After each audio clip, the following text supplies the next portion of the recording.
Hello and welcome my dear students. It is the next video lesson of animal kingdom and आज की video में हम एक और इम्पॉर्टेंट बेस पढ़ने जा रहे हैं क्लासिफिकेशन के लिए, दैट इज़ सीलोम। और जैसा कि मैंने आपको बताया था, किसी भी एनिमल को क्लासीफाई करने के लिए कुछ की कैरेक्टरिस्टिक को हम कंसीडर करते हैं। जैसे कि फर्स्ट वीडियो में मैंने लेवल ऑफ ऑर्गेनाइजेशन बताया था कि उनका लेवल ऑफ ऑर्गेनाइजेशन सेलुलर है, टिश्यू लेवल है या ऑर्गन सिस्टम लेवल का है। फिर लास्ट वीडियो में हमने सिमेट्री की बात की थी, जैसे कि रेडियल और बायोलेटरल सिमेट्री, और हमने एम्ब्रियोनिक लेयर यानी कि एक्टोडर्म, इंडोडर्म और मीजोडर्म के डेवलपमेंट के बेसिस पे दो कैटेगरियां बनाई थी एनिमल की, एक तो डिप्लोब्लास्टिक और ट्रिप्लोब्लास्टिक। सेम एज सीलोम भी एक इम्पॉर्टेंट कैरेक्टरिस्टिक है एनिमल्स का, जिसके बिहाफ पर हम एनिमल्स को क्लासीफाई कर सकते हैं। सो चलिए स्टार्ट करते हैं और जानते हैं कि ये सीलोम क्या है और इनके बिहाफ पे एनिमल्स की क्या क्या कैटेगरीज पॉसिबल हैं। तो फर्स्ट ऑफ ऑल हम अगर डेफिनेशन पर जाएं तो प्रेजेंस और absence of a cavity between the body wall and gut wall is very important in classification. अब हमारी बॉडी में जो बॉडी की जो आउटर वॉल होती है जिसे हम बोलते हैं बॉडी वॉल, और एक होती है गट वॉल। गट वॉल यानी कि हमारी जो एलिमेंट्री कैनाल है, हमारा जो पूरा का पूरा इंटरनल ऑर्गन का जो ट्रैक्ट है उसे बोलते हैं गट वॉल। तो हमारे बॉडी की जो बाहरी लेयर है और जो अंदर के ऑर्गन की जो लेयर है, इन दोनों के बीच में भी एक कैविटी होती है, ठीक है। अब उस कैविटी के होने यानी कि प्रेजेंट होने या अब्सेंट होने के बिहाफ पर भी हम एनिमल्स को क्लासीफाई कर सकते हैं। तो यही कैविटी जो कि बॉडी वॉल और गट वॉल के बीच में प्रेजेंट होगी, इसी कैविटी को हम क्या बोलेंगे? सीलोम। तो देखिए सीलोम की डेफिनेशन क्या बोल रही है, the body cavity which is lined by mesoderm is called coelom. यानी कि पहली बात तो वो कैविटी हमारी आउटर बॉडी वॉल और अंदर की जो गट वॉल है, यानी कि बाहर की जो बॉडी वॉल है और अंदर के जो ऑर्गन्स की जो वॉल है, उन दोनों वॉल्स के बीच में जो कैविटी है वो सीलोम है।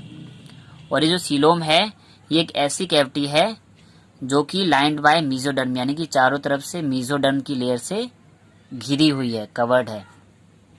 सो हम सिंपली बोल सकते हैं बॉडी की वो कैविटी जो चारों तरफ से मीजोडर्म से कवर है, उससे हम क्या बोलेंगे? सीलोम।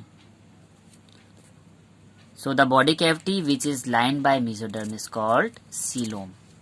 अब सीलोम के बेसिस पर हमने बोला ना कि ये सीलोम एक कैरेक्टरिस्टिक, और इसके बेसिस पे भी हम एनिमल्स को क्लासीफाई करेंगे। तो on the basis of coelom animals are classified into 3 groups. Coelom के होने ना होने के बिहाफ पर हमने एनिमल्स को 3 कैटेगरीज में डिवाइड कर दिया है। अब जो पहली कैटेगरी है वो है ए सीलोमेट। ए से मतलब होता है एब्सेंट और सीलोमेट्स यानी कि सीलोमेट वाले एनिमल्स।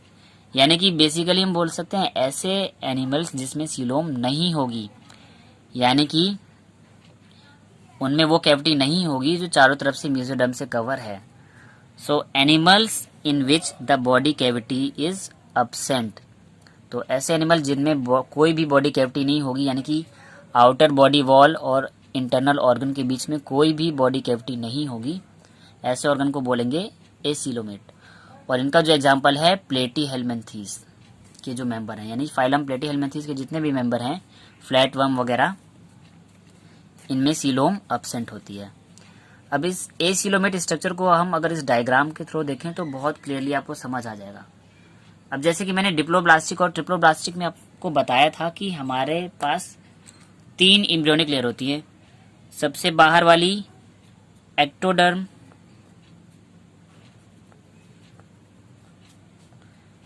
बीच वाली मीजोडर्म और सबसे लास्ट इनर वाली एंडोडर्म। और हमने सीलोम की डेफिनेशन में आपको क्या बताया है? Coelom is lined by mesoderm, यानी कि सीलोम जो है चारों तरफ से मीजोडर्म से कवर होगी।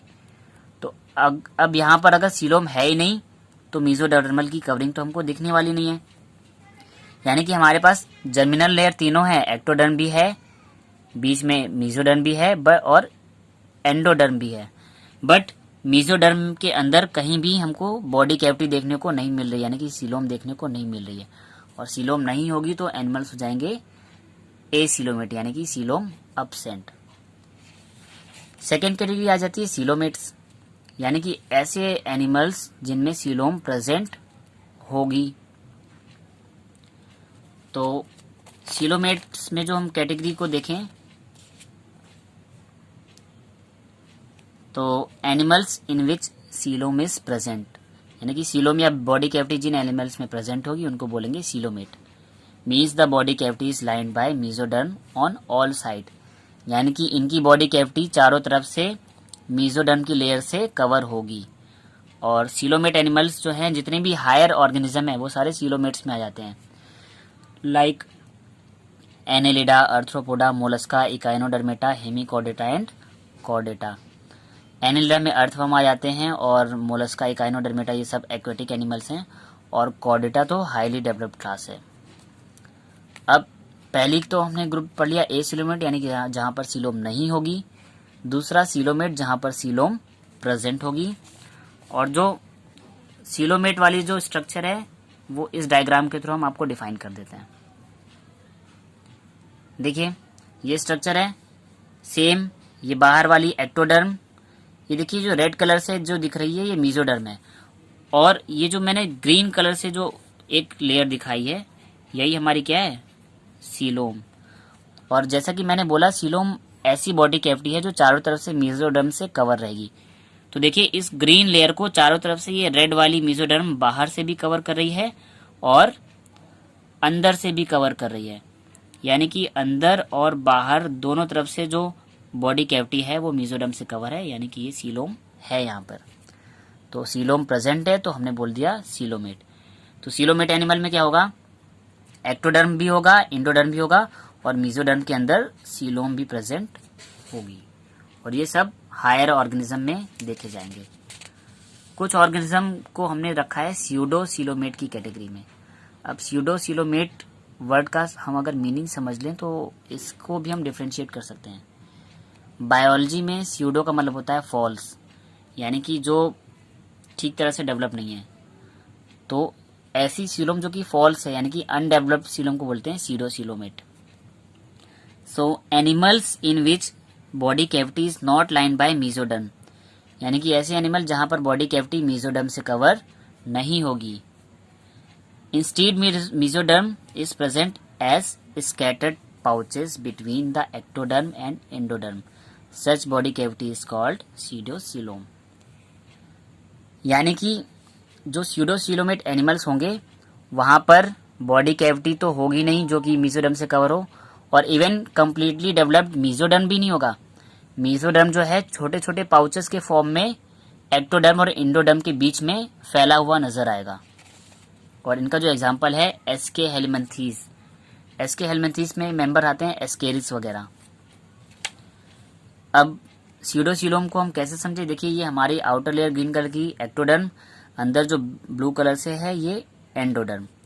बीच में जो पार्ट होना चाहिए वो होना तो चाहिए मेसोडर्म के लिए, बट जैसा कि मैंने बोला स्यूडोसीलोम में मेसोडर्म भी ठीक से डेवलप नहीं होता है तो सीलोम तो डेवलप होगी नहीं। तो यहाँ पर ये जो बीच वाली लेयर है कंप्लीटली यहाँ पर मेसोडर्म प्रेजेंट नहीं होता है। मेसोडर्म की देखिए ये गोल गोल छोटे छोटे से पाउच हैं रेड कलर के, यानी कि जो मेसोडर्म है वो एक्टोडर्म और इंडोडर्म के बीच में जो गैप है वहां पर छोटे छोटे पाउचेस के रूप में फैला हुआ है, यानी कि कंप्लीटली डेवलप्ड सीलोम यहाँ पर नहीं है। इसीलिए इस टाइप की सीलोम को बोला गया है स्यूडोसीलोम। सो आई थिंक आपको सीलोम जो है तीनों टाइप की क्लियर हो गई होंगी। अब जो नेक्स्ट कुछ इंपॉर्टेंट पोर्शन है उनको भी हम देख लेते हैं, इसके बाद हम डायरेक्टली नेक्स्ट वीडियो में स्टार्ट करेंगे क्लासिफिकेशन को। तो एक और बेस होता है मेन सिगमेंटेशन। सिगमेंटेशन का मतलब होता है बॉडी के कई पार्ट्स होने। तो बॉडी में पार्ट्स के बिहाफ पे भी हम बॉडी को या एनिमल को किसी कैटेगरी में डाल सकते हैं। In some animals the body is externally and internally divide into segments with a series of repetition of at least some organ is called metameric segmentation and the phenomenon is known as metamerism।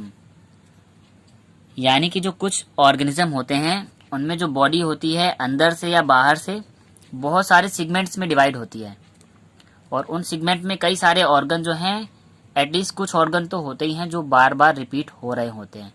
तो अगर इस type में segment देखने को मिल रहे हैं एक body में बहुत सारे, तो इस कैटेगरी को हम डाल देते हैं सेगमेंटेशन वाली कैटेगरी में।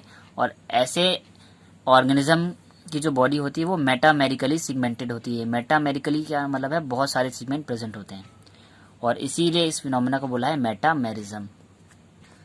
सेगमेंटेशन का मोस्ट कॉमन एग्जांपल है एनालिड में पाया जाने वाला अर्थवर्म। अर्थोपोड और कॉर्डेट में भी होता है, बट मैं अर्थवर्म का एग्जांपल देखूं तो अगर आपने केंचुए को यानी कि अर्थवर्म को देखा हो तो कुछ इस टाइप की बॉडी होती है, और जब आप उसको ध्यान से देखें तो उसकी बॉडी में बहुत सारी हॉरिजॉन्टल लाइंस होती हैं, और इन्हीं लाइंस को हम क्या बोलते हैं, सेगमेंट। ये बॉडी को कई पार्ट्स में डिवाइड कर रहे होते हैं, तो इन सेगमेंट्स के बिहाव पे ही हम मेटामेरिक सेगमेंटेशन की क्लासिफिकेशन वाले ग्रुप में एनालिड्स को डाल देते हैं। तो आपको सेगमेंटेशन समझ में आ गया होगा, यानी कि बॉडी में अगर कई पार्ट्स डिवाइड हो रहे हैं, यानी कि कई लाइंस आ रही हैं जो बॉडी को अलग अलग पार्ट्स में डिवाइड कर रही हैं, कई सारों पार्ट्स में, तो इसे हम बोल देते हैं सेगमेंटेशन। सेगमेंटेशन के बाद लास्ट इंपॉर्टेंट है नोटोकॉर्ड, और ये हमारा बहुत इंपॉर्टेंट फीचर है। अब नोटोकॉर्ड का जो सेंस है मैं बेसिकली आपको बता दूं, हम अगर ह्यूमन बीइंग का एग्जांपल लें तो हम लोग की जो रीढ़ की हड्डी होती है, जो बैकबोन होती है, यही एक डेवलप्ड नोटोकॉर्ड है। अब अगर हम लोग डेफिनेशन पढ़ेंगे तो आपको और क्लियर हो जाएगा। सबसे पहली बात, ये डेवलप होगी मीजोडर्म से। तो it is a mesodermally derived rod like structure formed on the dorsal side of the body during embryonic development in some animals. यानी कि एक रॉड लाइक स्ट्रक्चर है जो कुछ ऑर्गेनिज्म में डेवलप होगा, और कहाँ पर होगा, उनकी बॉडी की डोर्सल साइड में। डोर्सल साइड का मतलब होता है बॉडी की बैक साइड, जो बैक साइड वाला एरिया होता है, यानी कि जो पीठ वाला एरिया होता है, उसे हम बोलते हैं डोर्सल साइड। तो डोर्सल साइड पर एक रॉड लाइक स्ट्रक्चर डेवलप होता है कुछ हायर ऑर्गेनिज्म में, और कब डेवलप होगा, एम्ब्रियोनिक डेवलपमेंट के टाइम पे। यानी कि जब कोई चाइल्ड एम्ब्रियो के फॉर्मेट में होगा, यानी कि एम्ब्रियो के फॉर्म में वो जब डेवलप कर रहा होता है, तो एम्ब्रियो जब बन रहा होता है तो एम्ब्रियो में सबसे पहले डेवलप होती है नोटोकॉर्ड, यानी कि रीढ़ की हड्डी, जो कि बॉडी में बैक साइड में डोर्सल साइड में प्रेजेंट होती है। तो इस रीढ़ की हड्डी या नोटोकॉर्ड के प्रेजेंट होने या एब्सेंट होने के बिहाफ पे भी हमने एनिमल्स को दो कैटेगरी में डिवाइड कर दिया गया है। पहले होते हैं नॉन कॉर्डेट और दूसरे होते हैं कॉर्डेट। नॉन कॉर्डेट यानी कि those animals in which notochord is absent, यानी कि ऐसे एनिमल जिनकी बैक साइड पर, जिनके डोर्सल साइड पे नोटोकॉर्ड नहीं होगी, यानी कि एक रॉड लाइक स्ट्रक्चर प्रेजेंट नहीं होगा बॉडी को सपोर्ट देने के लिए, ऐसे एनिमल्स को बोला गया है नॉन कॉर्डेट।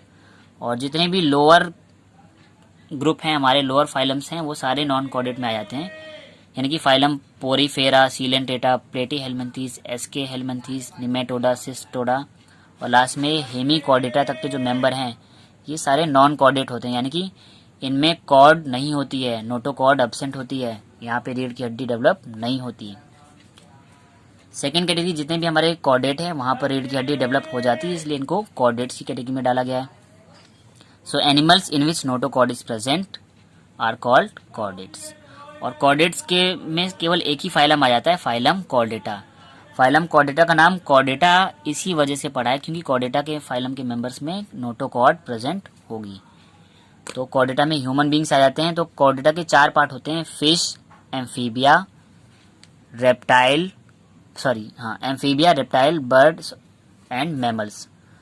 तो इस तरह से जो कुछ क्लासेस होती हैं जहाँ पे कॉर्ड डेवलप हो जाती है, तो जिनमें कॉर्ड प्रेजेंट होगी वो कॉर्डेट, जिनमें एब्सेंट होगी वो नॉन कॉर्डेट।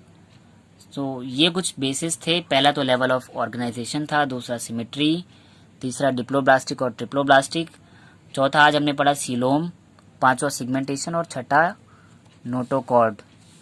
तो इन कुछ बेसिक फीचर्स के बिहाफ पर हम एनिमल्स को क्लासीफाई कर देंगे अलग अलग फाइलम्स में, अलग अलग ग्रुप्स में। तो उस क्लासिफिकेशन को हम नेक्स्ट वीडियो में पढ़ेंगे। आज की वीडियो में इतना ही। और ये वीडियो आपको कैसा लगा कमेंट करके बताएं, और अगर ये वीडियो आपको समझ आए तो प्लीज़ इसे लाइक करें और सभी स्टडी रिलेटेड ग्रुप्स में शेयर करें। एंड अगर लास्ट वीडियो में आपने सिमेट्री वाला वीडियो मिस कर दिया है जहाँ पर रेडियल बायलेटरल सिमेट्री और डिप्लोब्लास्टिक और ट्रिप्लोब्लास्टिक एनिमल्स को मैंने एक्सप्लेन किया था, तो उस वीडियो का लिंक मैंने इसी वीडियो के डिस्क्रिप्शन में दे रखा है। तो डिस्क्रिप्शन बॉक्स पर लिंक पे क्लिक करके आप उस वीडियो को भी देख सकते हैं। साथ ही चैनल को सब्सक्राइब कर लें और बेल आइकन भी प्रेस कर लें ताकि आने वाले वीडियोस की नोटिफिकेशन आपको मिलते रहें। Thank you students.